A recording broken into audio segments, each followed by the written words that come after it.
Karibuni katika tafakuri zetu juu ya huruma ya Mungu, na leo tunazungumzia kuwa na huruma. Kuwa na huruma. Mwandishi Luka 6:35 anafafanua kanuni kuu ya Ukristo, akisisitiza wito wa Mungu wa kuonyesha huruma kuliko hukumu. Ingawa kanuni hii mara nyingi huhusishwa na utoaji wa mali au tuseme fedha, maana yake ni pana zaidi. Inahusu sheria ya kupanda na kuvuna, yaani matendo yetu ya huruma kwa wengine hufungua milango ya sisi kupokea huruma ya Mungu. Kanuni ni wazi. Kuwa na huruma ni kusimama upande wa kweli, kuwahusisha wengine bila dharau au kujiona bora. Ni kuelewa kwamba sisi sote ni wanadamu dhaifu na tunaweza kutenda dhambi yoyote tukikabiliwa na hali fulani.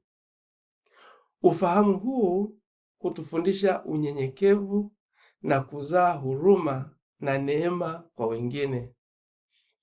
Yesu katika mafundisho yake kupitia kifungu hiki anatufundisha kuwa huruma si kulegeza misimamo dhidi ya maovu, wala si kupunguza makosa, bali ni kuhusiana na watu kwa upendo na huruma, huku tukidumu katika maadili ya Mungu.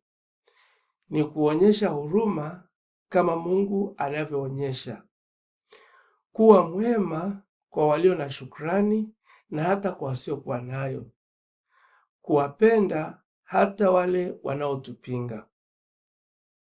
Kinyume na tamaduni za sasa ambazo mara nyingine husisitiza kutohukumu kabisa hadi kuvunja misingi ya kweli, Yesu anatuambia tuhukumu kwa haki, lakini kwa huruma na upendo.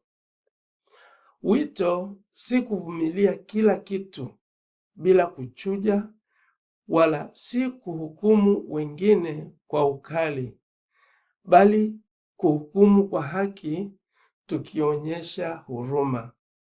Ni kutambua kwamba sisi sote tuna mapungufu na tunaweza kukosea, lakini bado tunapaswa kushikilia viwango vya Mungu kwa unyenyekevu na huruma. Asanteni.